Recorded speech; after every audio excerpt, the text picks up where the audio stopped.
Stephens. I lived during World War II in Cologne, Germany. Okay. Cologne was a beautiful city before the war.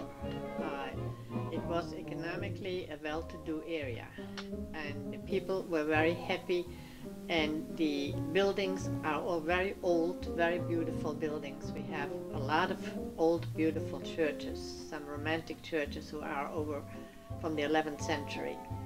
And business was doing very well there. The banks and the businesses on main streets were excellent businesses, first-class businesses.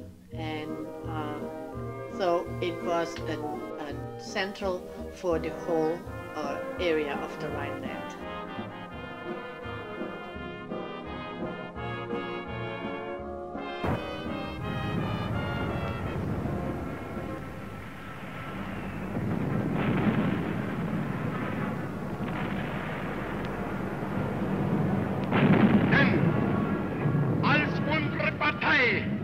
Gerade 7 Mann hoch war, sprach sie schon 2 Grundsätze aus. Erstens, sie wollte eine wahrhaftige Weltanschauungspartei sein. Und zweitens, sie wollte daher kompromisslos die einzige Macht und alleinige Macht in Deutschland.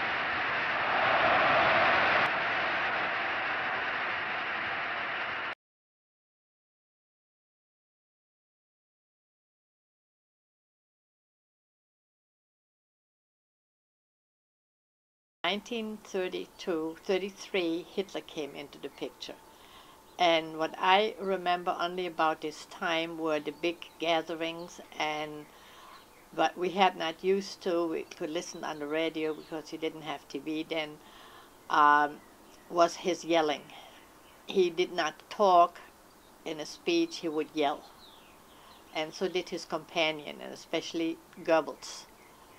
And everything, and we didn't realize, nobody I think in the beginning realized what he was up to. His idea was in the beginning, the people had been out of work, the economy never recovered, and people were standing in line for work. And the people were very desperate. And when Hitler came and started the industry up again, he got the people with money right behind him, naturally, and people got work.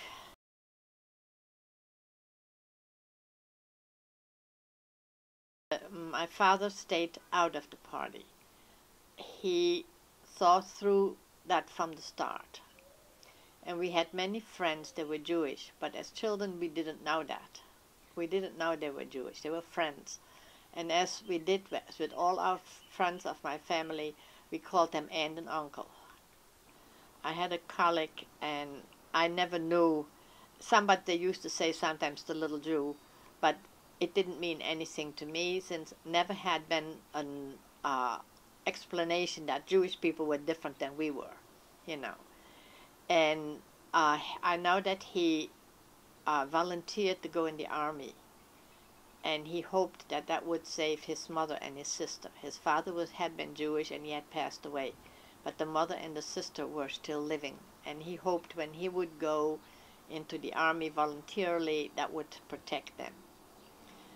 But as the war went on and they did more and more of that, then one day I remember my father leaving, and whenever my father was out doing something, which we later realized, at that time we didn't know. All we realized was when my mother would go, my father wasn't home, and my mother would go in her bedroom, light a candle in front of the Blessed Mother, and would pray the rosary. We knew something was up, but it never occurred to us, and they never said anything what it was, you know. So one day my father, and that was pretty much towards the end, and my father's business had been taken, the trucks, the equipment, everything was taken for war material, because my father did not belong to the party, while other businesses they let go. You know, he had one old truck. Actually, he had that reversed to run with coal, because gasoline was at that time very rare too, you know. and it was a funny looking thing. They had the coal stove hanging on outside of the car, but that's where they drove with.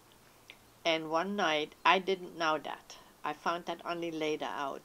My father was gone. He left in the evening after dinner and didn't come back until the next morning. And my mother was up all night praying, and we went to go to the, and we as children, we felt the tension. We knew there was something wrong.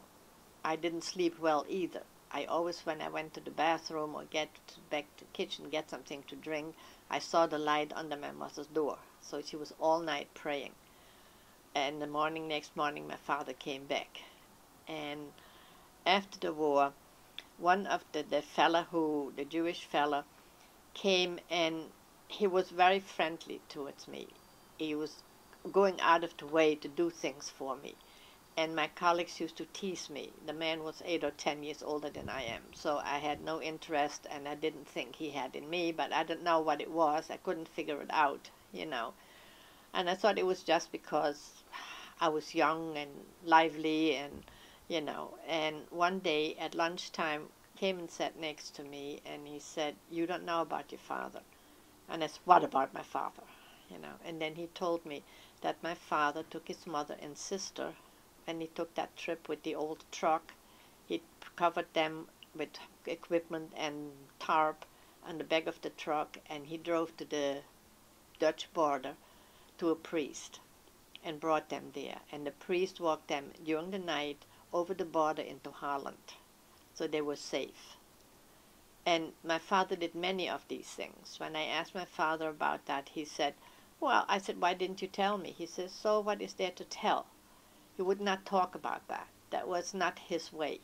You know, he did what he had to do and thought was right, and that's how it was.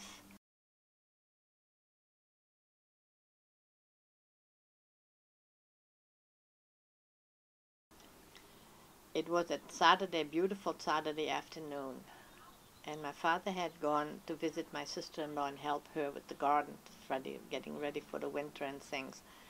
And my mother sent me to the store across the street and a few stamps we had, and she said, "You see what you can get, some bread and maybe some butter and some sugar." And so I went to the store, and the lady said, "You know, who knows if tomorrow's still alive?" And she gave me bread, butter, jam, sugar, all kinds of things, some coffee for my mother, and coffee you couldn't get either, you know. And so I was so happy. I ran across the street, and in our house, on the bottom floor, was a butcher shop. And the lady said, "What are you so happy about?" And I told her what had happened, and she said, "Wait, I give you some liverwurst with it." So she gave me a piece of liverwurst, and I ran up the steps, and we had a feast. We thought, you know, sitting there and having this good things to eat, and I still had part of my sandwich in my hand when the sirens went off. But while the sirens went off already, we heard the bombs falling, and we ran.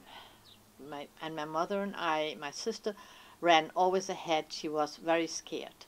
But she didn't go to the bunker. We had a bunker sideways across the street, a big bunker, but that had never been finished. Behind it was a smaller bunker that was underground, and that's where we'd like to go, because in the big bunker, the families with children stayed. They could not run always forward and back, you know.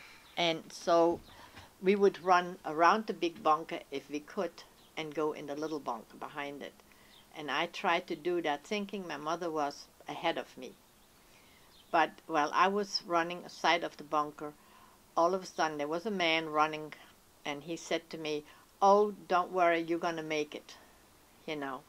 And at that moment, the power from the bombs lifted me off into the air, and I flapped like a bird. I didn't know what was happening. My head was flapping, and then whoom, I fell down right on the steps to the little bunker. And the people were all flying like that, you know, and I saw some body parts flying away, you know. And when I fell down the steps because I couldn't get up and walk, in front of the bunker door. They didn't open the door because if that pressure would, when he had opened the door, would tear the door off and into the bunker. So the men on the inside hang on these doors to keep them closed. And I kept banging on the door, but they waited until it settled down. Then they opened the door, grabbed me, pulled me in, and quickly closed the door again, you know. And I was in terrible shape at the time. And I had to laugh yet when I sat there and began to come through. I had my liverwurst sandwich squeezed in my hand, you know. It was, of course, full of dirt and glass pieces and whatnot all, you know. But I had that liverwurst sandwich. I didn't let go. I held on to it, you know. I hadn't had a liverwurst sandwich in months, you know. So it was horrible. The most horrible picture you ever could see is people being that scared. When the bombing kept going, the people were screaming, the fear in their faces. They would grab each other, and the praying and the cursing and the screaming. And like I said, the look of the people was something you can never forget, you know.